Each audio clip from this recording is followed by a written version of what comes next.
friendship that'll never ever end.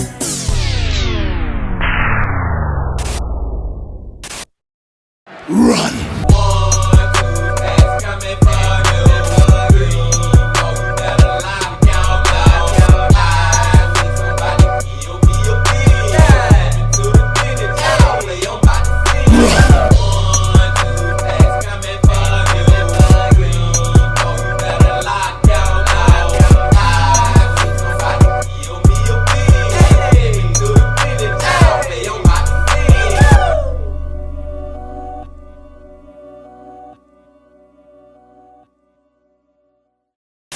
It's a beautiful day in the neighborhood. Reaction Beanie 0682. Chat in the neighborhood. My brothers and sisters. Another Wednesday, another time to get into one of these true crime, horror, dark, deep, and mysterious, what the is going on type of videos. And y'all know who we're about to go back to. Mike from that chapter. It is always a delight when we get to go back to Mike. And the title of the video is Police Discover Rescued Mom Hides a Horrifying Secret. Now I'm just wondering, Bean Team, and I can't even come up with nothing in my head, man. Like, what type of secret would somebody who has been rescued have? And Mike said it's a horrifying secret, man. This is gonna be very interesting, and we're about to see. But before we see, y'all know what y'all got to do. Get whatever you may need. Get what you need, please. We are back to Mike from that chapter. Y'all got what y'all need, y'all ready to go? Then let's go.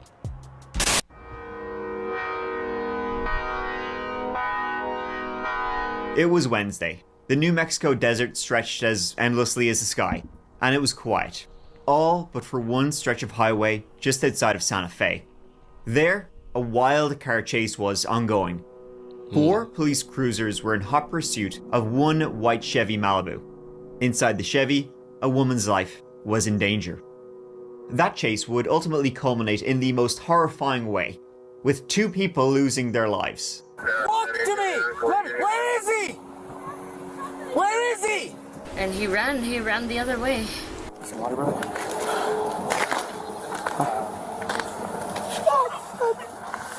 But when the dust finally settled in the desert, well, nothing was as it seemed. Hey you, and welcome. My name is Mike, and in this old video, we are going to take a look at a story that, if you didn't get whiplash from the crash at the center of the story, then you would certainly get whiplash from the characters within it. But before we get into it, please subscribe to see new stories for the dark every single week. Now, let's give it a go.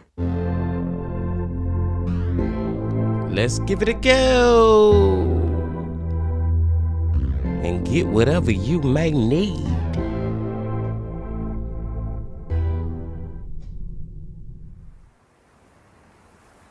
Santa Fe, capital of the state of New Mexico, can get surprisingly cold in March.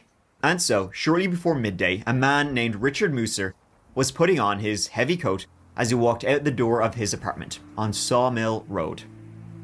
As Richard was walking to his car to go get some groceries at around 11 o'clock that morning, he had a fucking hell moment. His car had been boxed in. Great. Boxed in by a white Chevy Malibu. The car was less than 10 feet away from his car and it was perpendicular to his own, and he saw that the driver's side door, which was facing him, was open. Richard Musser could see that the driver was a woman with shoulder-length dark hair, early to mid-30s, about that.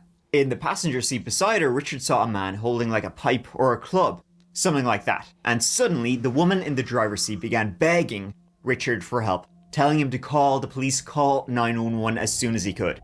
She said that the man in the passenger seat was going to hurt her. Seconds later, the Malibu sped off and Richard dialed 911.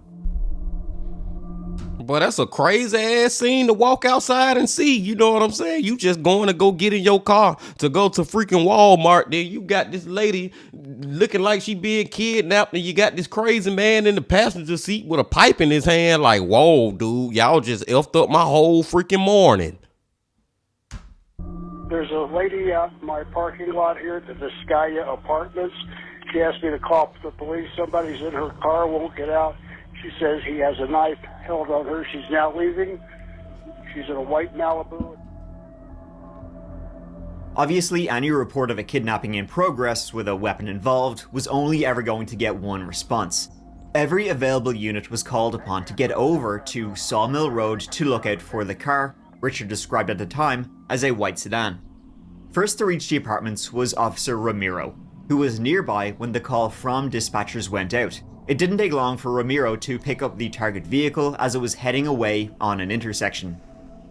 Officer Ramiro, though, was too far away to get a plate reading, and the windows were sort of tinted, so he couldn't exactly see what was going on inside this, kidnapper's vehicle. However, it seemed that the people and persons inside this white sedan were not too keen, were not too chuffed to speak to Officer Ramiro. Upon seeing him, they sped off on the I-25 going south away from the city.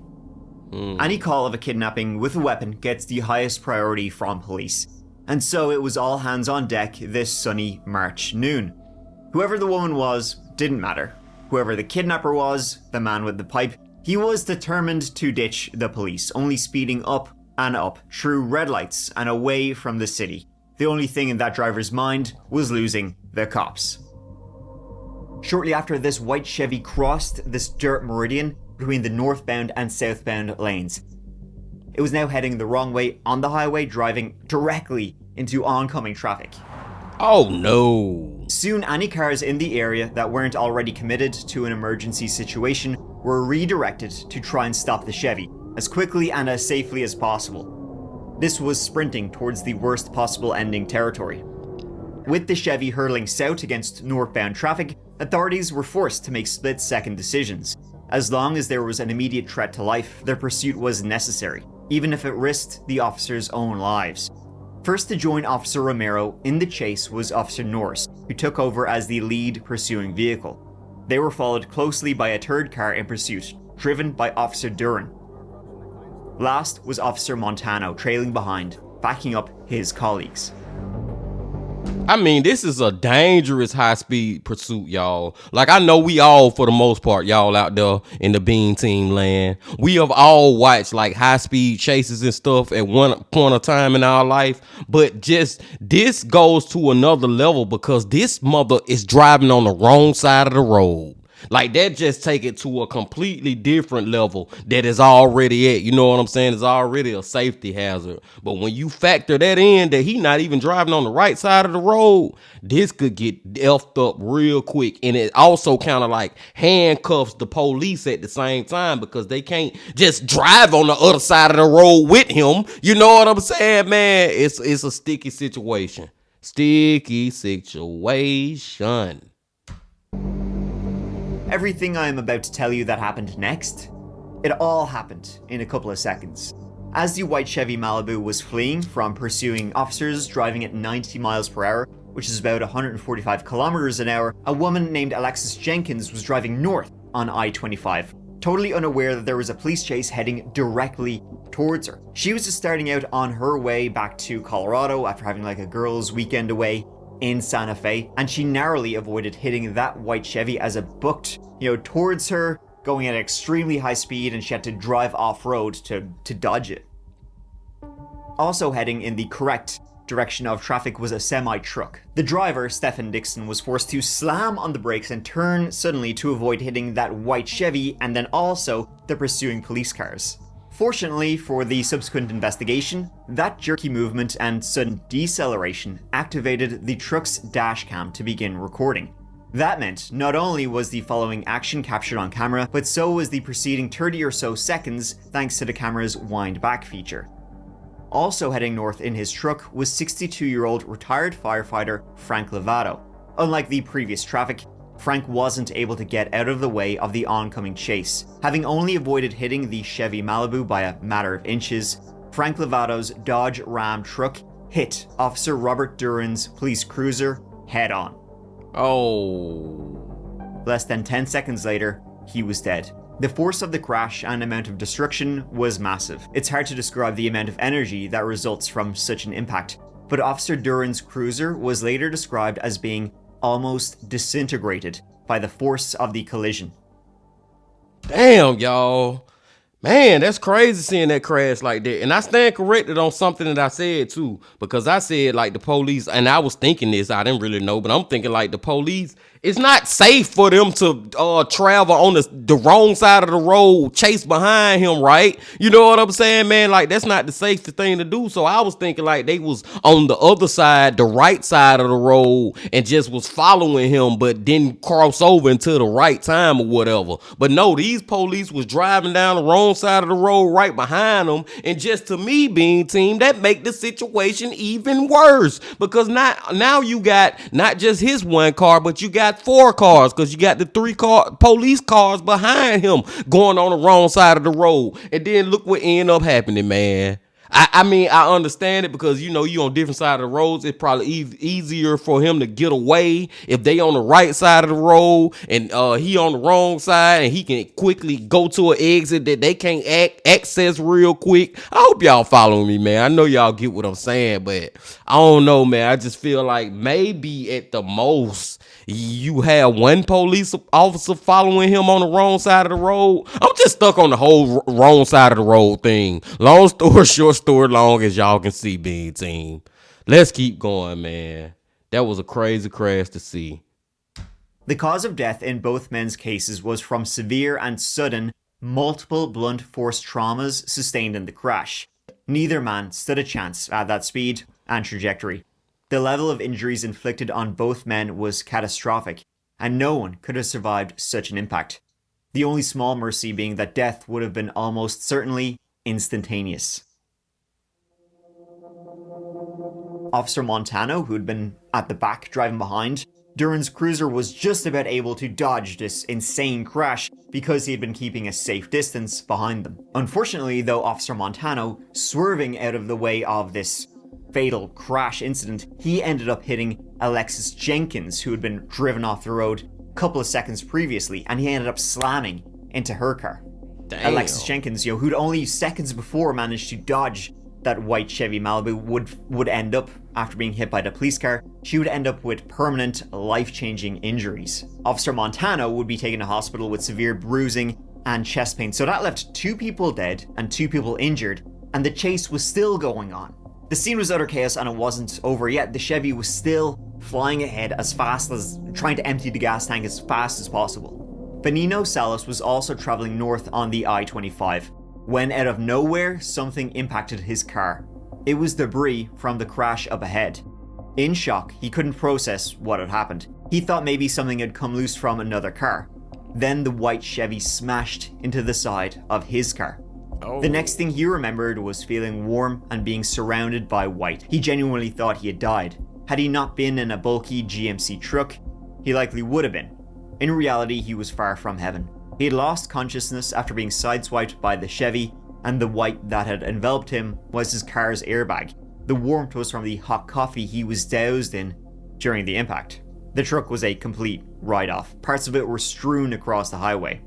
The Chevy Malibu finally hitting something itself was left with serious damage, but that didn't stop this kidnapper, who was still trying to empty the tank, trying to get away. They were only forced to stop and go off the road when that crash resulted in the Chevy being a three-wheeler. After witnessing the crash between the GMC truck and the Chevy Malibu, Officers Norris and Romero in the lead car were forced to come to a sudden stop behind the wreck of the kidnapper's Chevy. As they did so, they saw a woman, who they believed was the female hostage they were looking for, emerge from the Malibu and crawl away before getting up and running to Officer Norris. Crying and seemingly in a state of complete panic, the woman was screaming out, "He tried to kill me. He has a knife. He has a gun. He poured gasoline on me."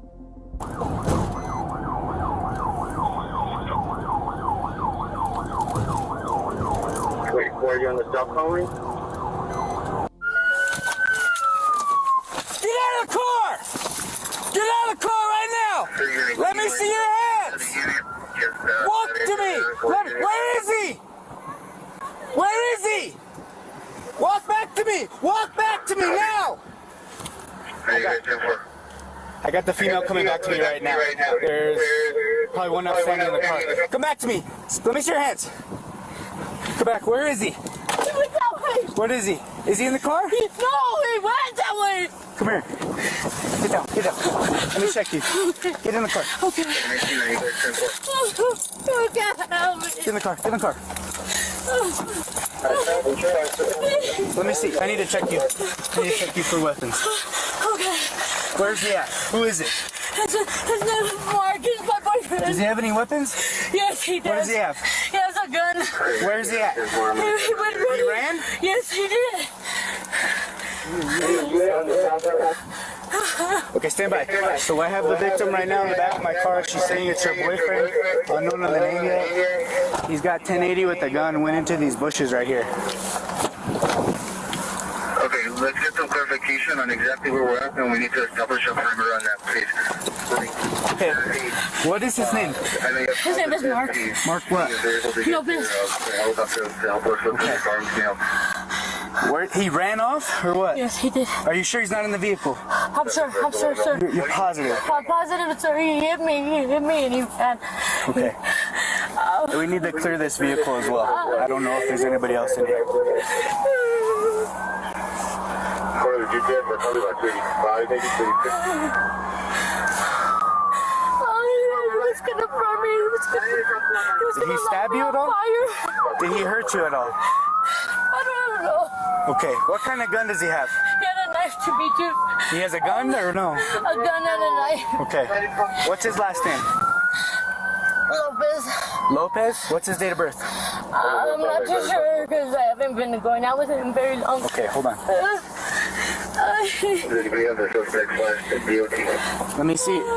He went this way or what? I don't know, sir. Somebody trying to get it. He hit me. Okay, any units that are coming up, what I want you guys to do is start diverting I-25 bound, I-25 northbound traffic off of the highway. When did he get out of the car? Were you driving? No, I know it's take a breath. We're trying to help you get information. I was not driving. He got out. He was driving? And he said that he was gonna kill me and light me on fire. There's gas in the Mark car. Lopez? Yes. Tell him be careful. There's gas in there. Okay, so the victim is saying that the suspect is a Mark Lopez, no date of birth. Apparently there's gas and fire in the car.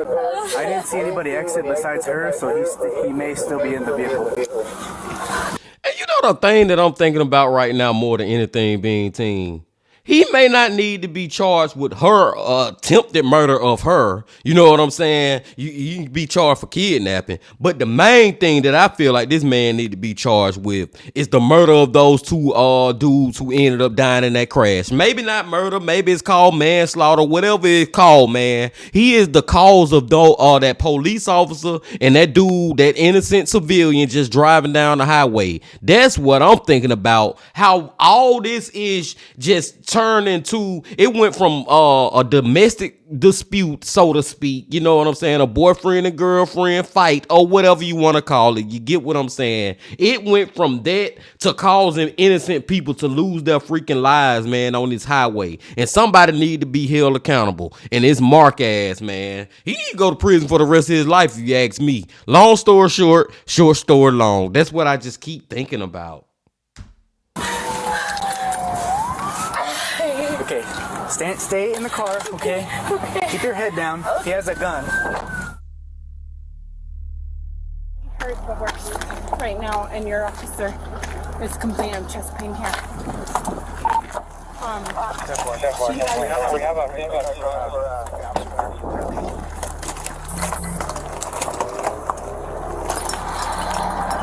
Hey, just leave it. No.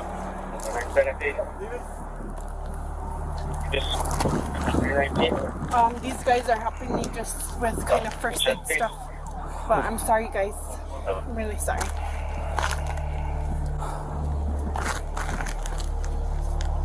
I was coming from Las Vegas and he was 10-7.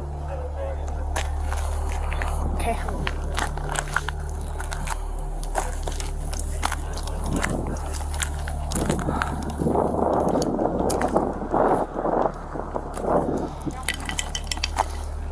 Fuck, man, I'm gonna fucking pass out.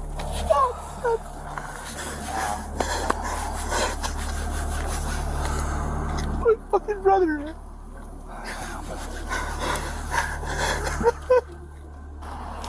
Whoever has a description of the suspect, can you please relay that to me so I can give it to custody?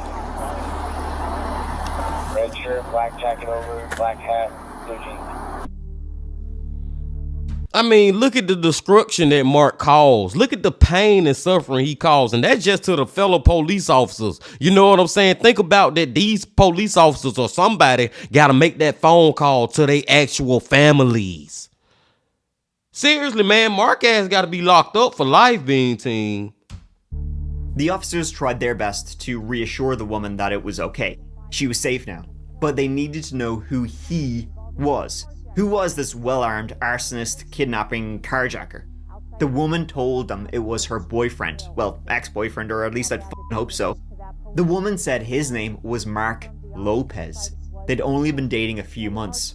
Officer Norris asked where Mark was now, and she said she thought he ran off into the bushes on the side of the highway. Today's a hard day. We have 2 people that lost their lives. We want to get to that first, get all the information that we can.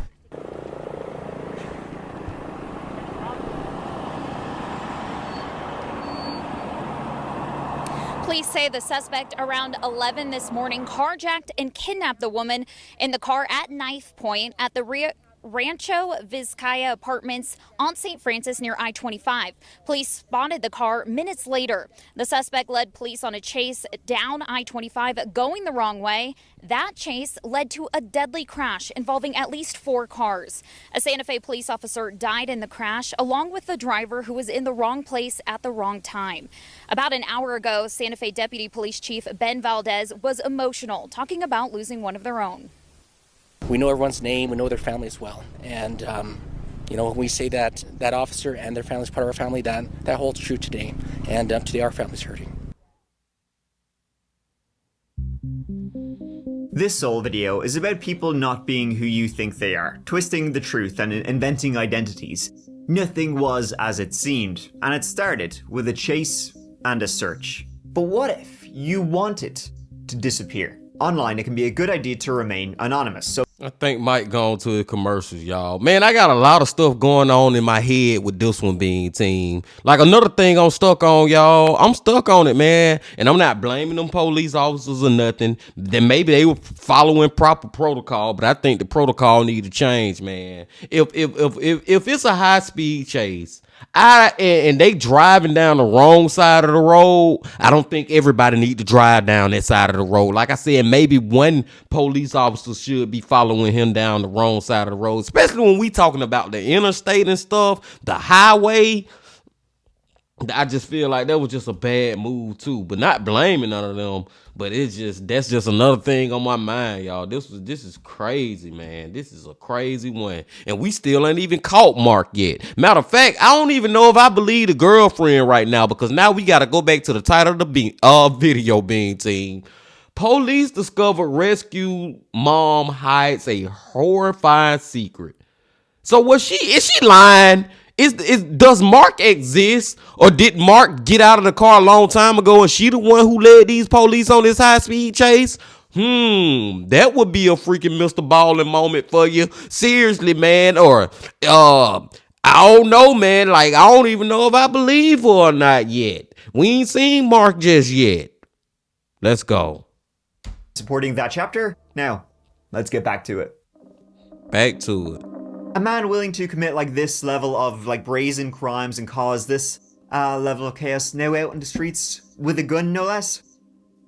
It's probably not the best idea to kind of leave him out and about. Police continue to search for the kidnapping suspect who caused a crash on I-25 yesterday. The only description we have right now of the suspect are the clothes he was wearing, a red shirt, black jacket, and black pants. Tonight, state police say they do not believe there is an ongoing threat to the public. New Mexico State Police are the lead agency in this investigation. They believe that suspect ran from the scene on foot toward homes just east of the crash site. It's just crazy that he was able to get away, and forcing those living in that area to be on the lookout. We did lock our doors, which we normally don't have to do. The manhunt was on, and police needed to get as much information about the suspect as possible. Not only was he responsible for the deaths of 2 people, a police officer and a retired firefighter, which are like the 2 jobs you gotta don't mess around with, he was also on the prowl. They're a serious threat to public safety, a scary bastard who left destruction and shit in his wake. In the meantime, the panicked but apparently physically unharmed woman identified herself as 46-year-old Janine Yaramillo. Yaramillo was checked over by paramedics, taken to hospital, checked over to make sure she was okay before being brought to the station to give her a statement about what the hell had happened and who had kidnapped her and why. Obviously, given that she'd only recently told police at the scene of a fatal double fatality car crash that the guy who caused this, he's on the run. He's running around with a gun.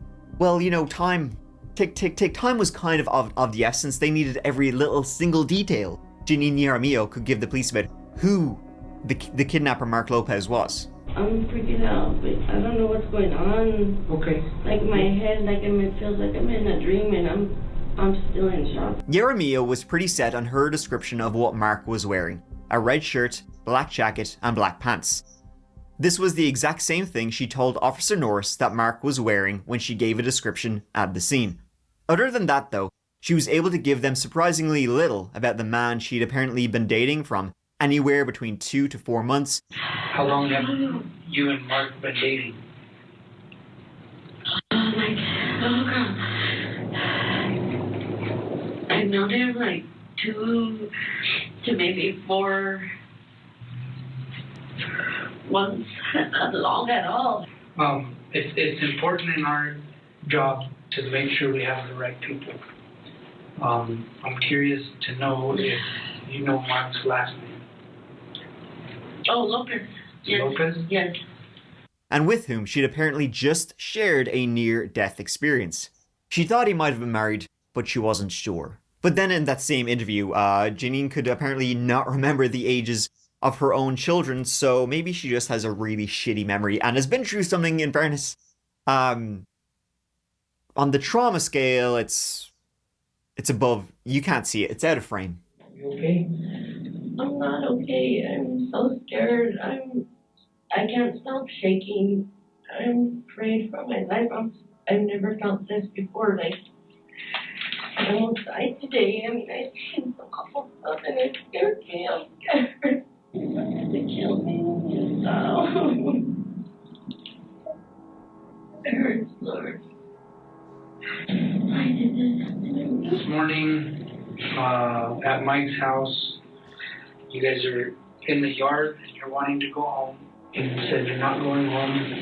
And then you want to go home still. And he says you're not leaving. He begins striking you in your chest. Is that right? Yeah. And how was it? With a hand, with a weapon? He punched me. He was punching me with his fist. So it was a closed fist like this? Okay. He was punching me so hard in my head and I didn't know what was going on anymore. He was choking me. He was choking me and telling me that he was going to kill me. And I just hear the sirens and I'm just praying and praying and praying because like I told you, he just kept telling me he's going to kill me. When he was hitting me in my head, he knocked me out because I remember I saw real weird dizziness and real strange my vision, and then it was all black and I was out. Now where was this when this happened? He was outside of his friend's house. So what happened next?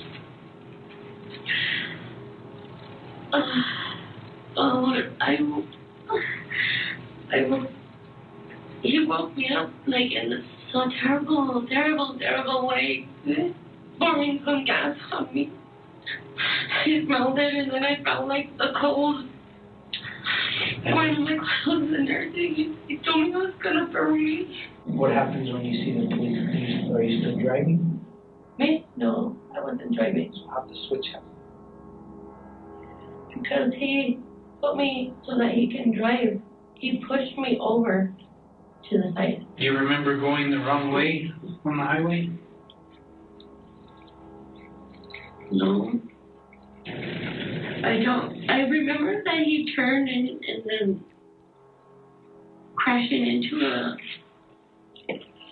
I think it was a truck, I don't know. And he did this on purpose. I don't know why he was, I saw his arm. I could see his arm and like, he just went like, you know?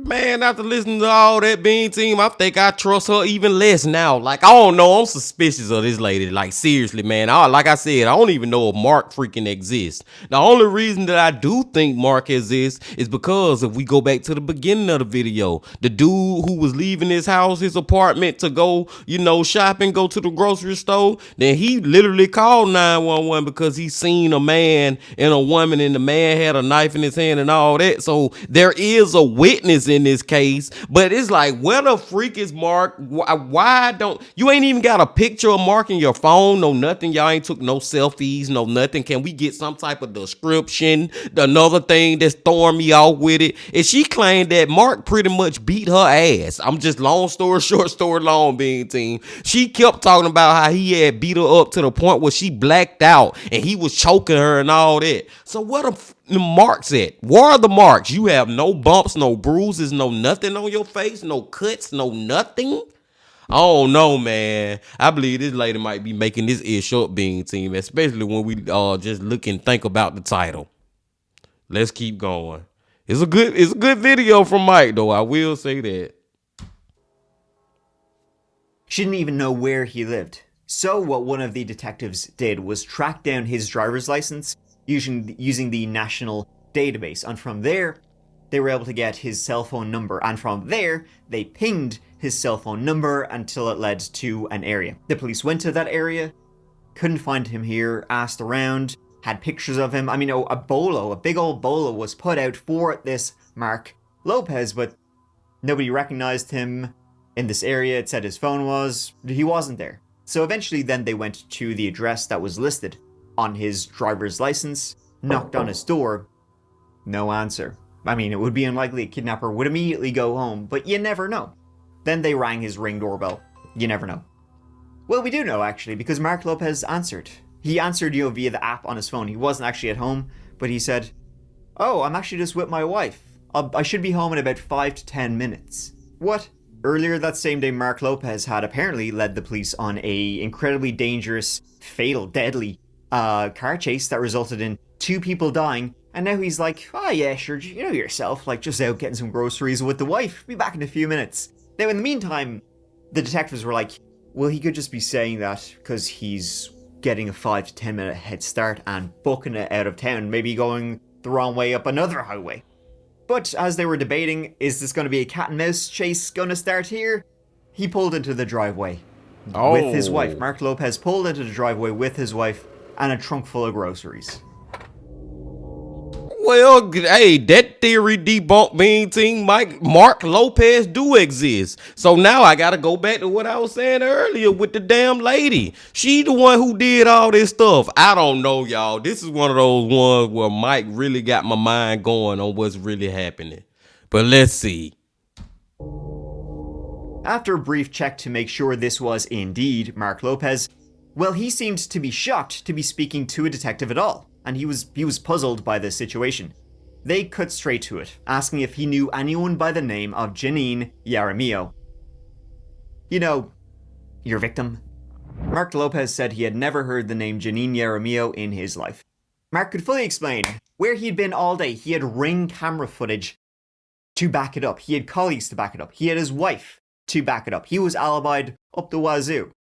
It didn't seem like Mark Lopez was in any car chase or kidnapping no one that day. He was upfront and forthcoming, unlike his victim, Janine. But with multiple alibis for before, after, during the car chase, Mark Lopez was not involved in what had happened, this deadly car chase. Wow. Things just weren't adding up. Everyone from the initial officers at the scene to the interviewing detectives, all the way to the state prosecutors, had been skeptical of Janine's story from the beginning. And now, the more detectives looked into her account, the less it made sense. Janine had told the officers she had been doused in petrol by her kidnapper.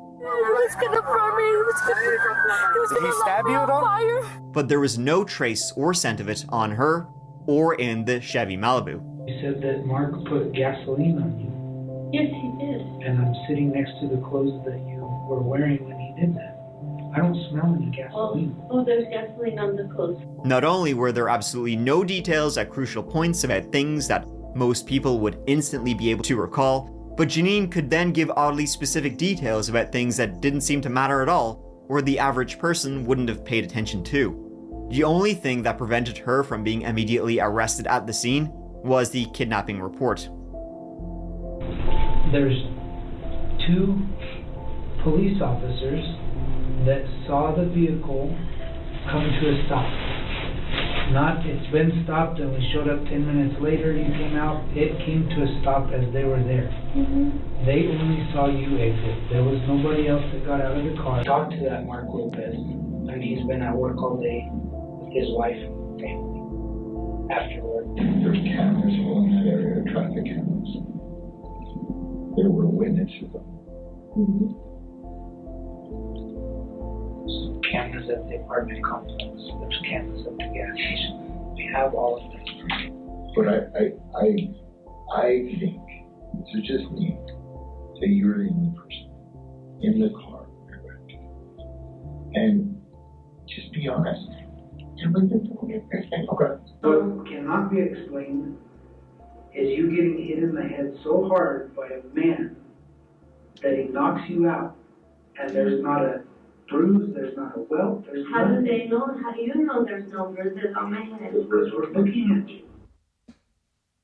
Yeah, lady, come on, man. At this point, just give it up. Just give it up, seriously. The police just pointed out what I pointed out earlier, man. You ain't got no bruises, no cuts, no whelps, no nothing, man. Like, seriously, dude. Let's go and tell the truth at this point. You caught. It was your ass in the car who was freaking driving the whole time. I didn't even really harp on the gasoline point. That's another thing. If you was covered in gasoline, that's a very strong smell. Gasoline is one of those smells you get it on your hands or something, y'all. You know, at the gas pump, you accidentally waste something on your clothes or something. You be smelling like gas the rest of the goddamn day just from a couple of drops.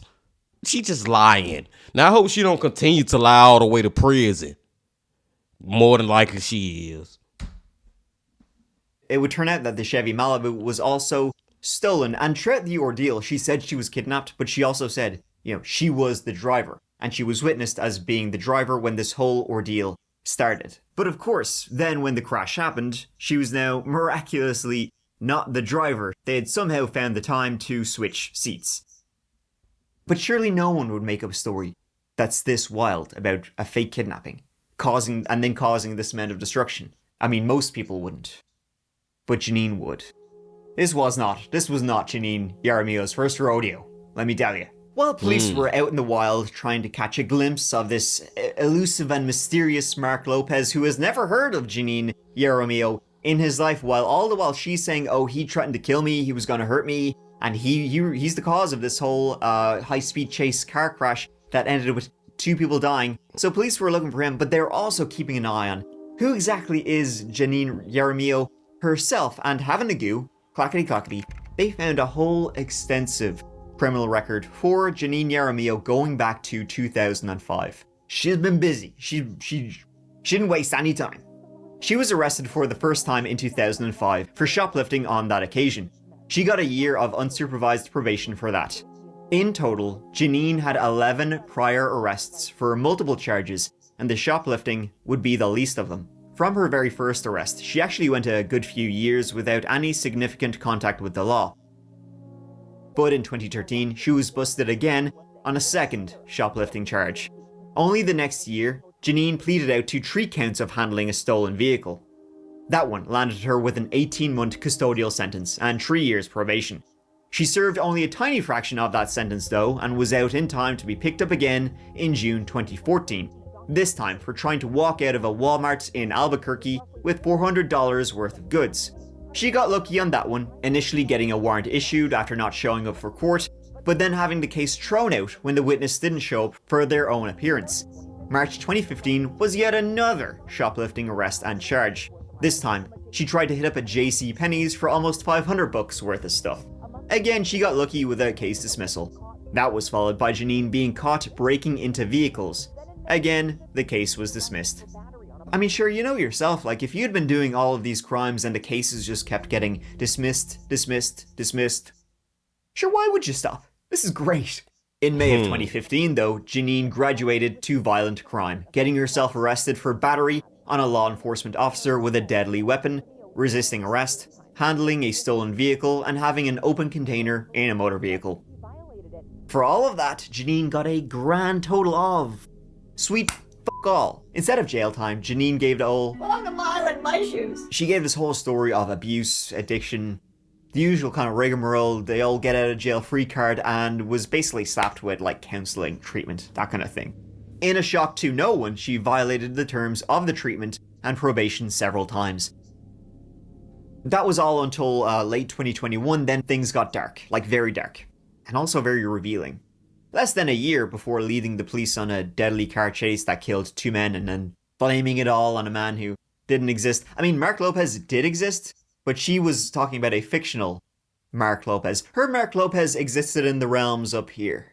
You know what I'm saying? 6 months earlier, Janine had been involved in 2 separate incidents. Once on September 7th, 2021, and the other on October 8th, 2021, in which she had, guess what, oddshot, stolen cars, fled the police, and then blamed it on a mysterious kidnapper.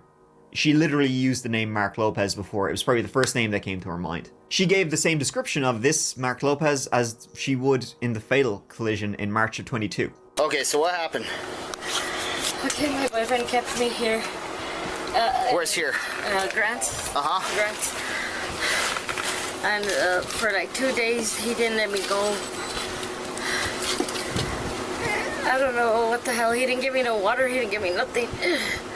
That's why when I came to this man's house here, I asked him for a water. I was so dehydrated. I'm so dehydrated, sir.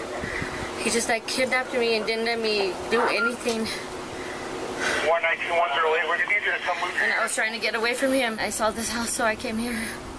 And he ran the other way. Ran what other way? Like, the car, let me see. He ran to the left-hand side. He ran to the left. And I went up. So he ran to the left, you went up? Okay. What's he wearing? He's wearing a red shirt also, with black jeans. They're like they hang off, you know, where they show their... Where it shows his ass? Yeah. What color's his skin? Dark brown. He's dark? Like him dark? Lighter. Lighter than him? Okay. Where was he sitting in the car? He was down on the ground more. On the ground? What seat? Kind of like down on the middle part, he was on the passenger side. He was on the passenger side down? What all's in that car? I was trying to stop, sir. I was trying to stop. What all's in that car? I have my guitar in there. Uh-huh. We were going just to visit a friend of his, he said. We never got to a friend's house. So how could he be holding a knife to your neck, keeping you from stopping if he's down on the floorboard of the vehicle? He had the knife in his hand, sir, but they didn't. But how is he holding it to your neck? And then he got up and he put it to my neck and he told me to. Where at on your neck? Over here. He told me that he was gonna kill me if I tried to stop again because I was trying to stop, sir. I was trying to stop and then he punched me right here and he was choking me. He was choking me. Most of the time he was choking me. It hurts me. I can't even... He was choking you? While you were driving from us? No. She literally was telling the exact same lie again and again. This is crazy work, man. Like, this is crazy, Bean Team. What the freak? This was what ended up happening in the end was not her first rodeo. She's literally doing the whole Mark Lopez ish right now. A year before she ended up causing those two dudes their lives, man. Are you serious, man? And I just gotta point it out, Bean Team. This is one of those cases where the judicial system failed us. The police system, whatever the freak. Long story short, story long. This lady should have been locked up she should have did some time for these crimes that she repeatedly did. She was a repeated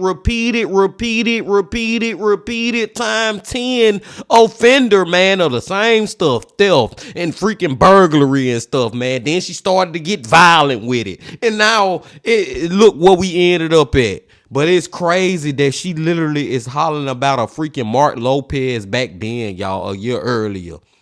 And what I said earlier when I was like Mark Lopez didn't exist, no, that Mark Lopez that she talking about didn't. She just looked up and put a first and last name together and it actually ended up being a real man. But she just making all this ish up, y'all. This is one of the most crazy ones I ever heard from Mike. I ain't gonna lie. Let's go. Punched in my stomach. He punched me a lot of times in my stomach and he told me not to stop because I was pushing the brake. I was trying to stop. What a drama queen. Male and a female crashed into the fence. Car was smoking and they took off. When I got behind her, I didn't see no one else in the vehicle at all. I mean, I think her Facebook bio says it all. Live my life day by day. I do what I do. I give all my full 100%. I am a lot to handle. #1 hustler.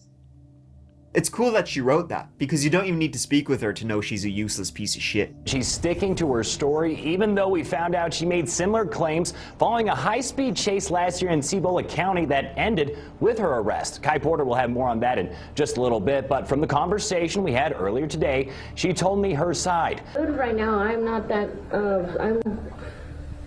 I'm scared for my life.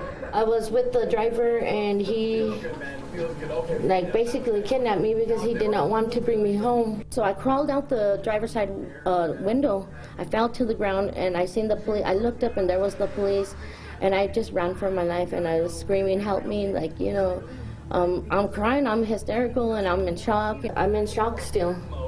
I bet. And I don't know what to do. I'm trying to get myself out now to go for a little walk because I'm just so scared that I'm gonna see him. If he is watching this, I hope that maybe you can turn yourself in or just stop what you're doing. You give up already. Janine was still sticking to her story of a mystery man, Mark Lopez, kidnapping her. And he was out there to this day, somewhere, maybe even behind you. Detectives soon brought her back in, this time to be interrogated as a suspect and not a witness or victim. Dear God, I'm not the one that should be here, Lord. Mark, I wish they would see this. I can't believe he did this to me. I hate him. Boy, she is the perfect example of those freaking liars who believe their own lies. She is the walking epitome of it. Seriously, she actually believed this ish. I want to see him again, God. Please help him understand. Mark did so much wrong to me. To add insult to stupid, as Yaramillo was being booked into jail, they found a syringe and a whole bunch of meth hidden on her body. Good evening. A woman will face 2 first-degree murder charges in a wrong-way crash on I-25 that killed a Santa Fe police officer and retired Las Vegas firefighter. A Santa Fe District Court judge said the charges fit the crime. After listening to hours of evidence today, including witness testimony and new dash cam video that shows the suspect put a lot of lives in danger that day. By the time this all came to trial late last year, the defense didn't really have much of a hope, even choosing to forego opening statements. Let's face it, if you're a defendant and your lawyer barely speaks, you better look forward to wearing orange for a long time. From the beginning, This defendant is treated with dignity and respect and rushed to safety and aid. The investigation completely unravels Janine Jaramillo's story. Janine Jaramillo is not a victim. There is no boyfriend of 4 months by the name of Mark Lopez, and there was no kidnapping. The trial was a whole stream of witnesses, some like professionals, some non, shoveling dirt on Jaramillo's metaphorical grave. Apart from a brief and very bad faith argument from the defense, insinuating that the crash was actually the fault of the police for chasing Janine Jaramillo and not just letting her go once she started going down the wrong direction of the highway, there wasn't really much else they had. I mean, that's a whole other kettle of fish, but the police believed Jaramillo to be a victim at the time, so I guess they weren't prepared to let, you know, a kidnapper escape with her. But it ended up costing... It's a very messed up story. Before the verdict came true though, Janine had one last chance to throw herself on her own sword, accept fault, apologize, and beg for mercy. She certainly begged for mercy, only she somehow managed to do it in a way that if you didn't already hate her, you sure as shit would now. Appearing before the judge, having recently added a crude cross and stars tattooed to her face, I mean that's not exactly a great idea to have her pleas taken seriously. Well, once again her pleas were solely for herself and didn't mention the actual dead victims or take responsibility once. I mean, her statement really says it all. All you need to know right here, folks. If I could take back that day, I would. I made bad choices. I was on drugs and I was drinking, but I also have my family that I'm hurting. Putting me away many years is not gonna bring them back. God knows. I deserve a second chance, Your Honor, please. I'm sentencing you to life imprisonment. With respect to count 2, first-degree murder, Robert Duran, I'm sentencing you to life imprisonment. It actually took the jury several hours of deliberation to reach a verdict on the various charges, which included 2 counts of first-degree murder, fleeing a law enforcement officer, and receiving or transferring stolen vehicles, among others. Ultimately, she was found guilty on all counts. Thankfully, Janine Jaramillo will have the rest of her life to, you know, think about it. Give it a goo in the old noodle. No doubt she'll spend all that time blaming everybody but herself. The person who caused all this shit. I mean, she'll even invent people to blame, like Mark Lopez. She'll even invent a fake Mark Lopez to blame. Because she had done it multiple times before. And the entire reason these people were killed was because they were trying to save her life. They thought she was in danger. They thought she was the victim when actually she was the killer at the end of it all. So yeah, this case makes no sense whatsoever, and we still even have unanswered questions. Who was that man, Richard Musser, seen in the car with Janine that morning, the guy with the pipe? Well, it would turn out he was in fact a real person. He was her buddy, Jerry. He had jumped out of the car before she drove off and the chase began. So that's one answer, but not a very good one. And I mean, why did she do it? Would probably be a question we could also you know, use an answer to. But I mean, your only real answer is drugs are a hell of a thing. And what will happen to Janine?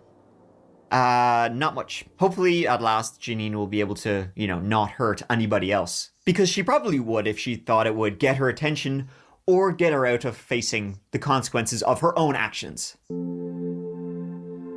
Man. Thank you so much for being here. Really means the absolute world to me. Hope you enjoyed this whole video as I wanted to tell this story. I thought it was an absolutely batshit banana story and, you know, making some changes as I always do. You know me, I'm always messing around with things because I got a dark and twisted mind.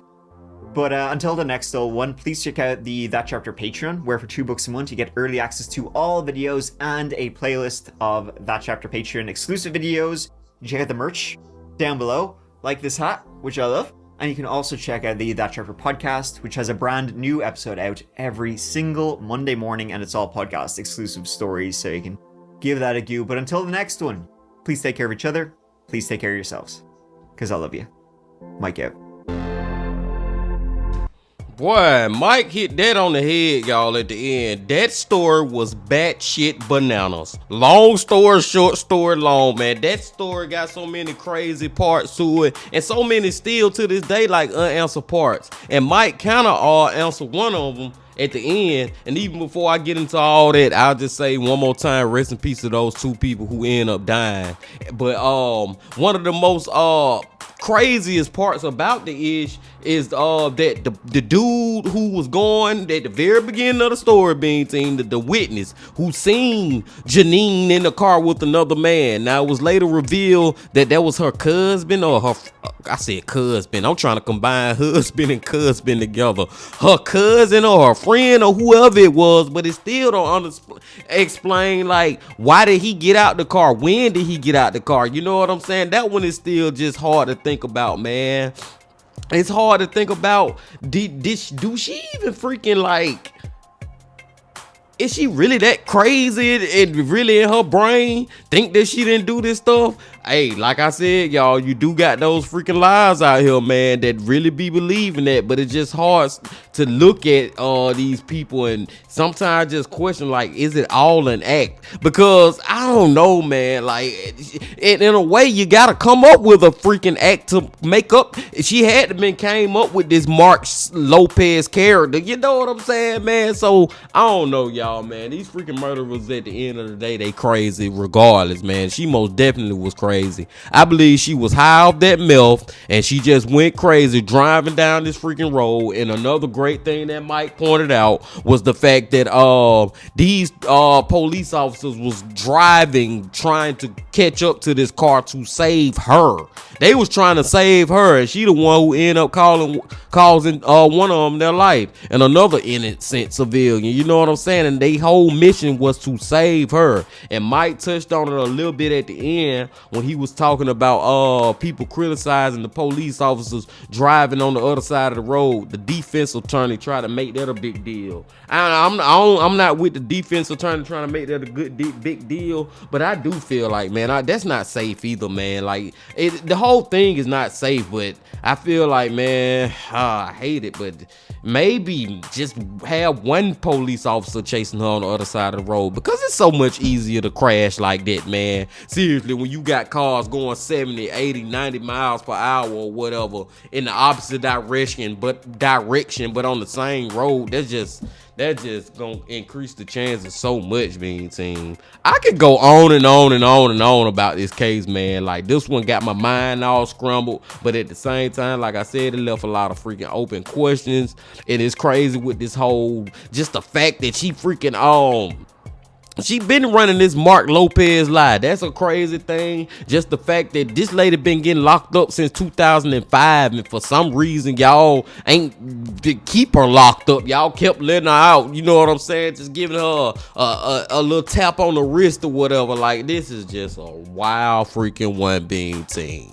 But I digress. I'm gonna go and let y'all go now, man. There's a lot of other things that I do want to say, but I feel like I have said enough. And before y'all leave, just please hit that like button, comment, subscribe, and do all that if you ain't that yet. And remember this: love, peace, and happiness. Stay safe. Don't stop. Keep going. Yeah.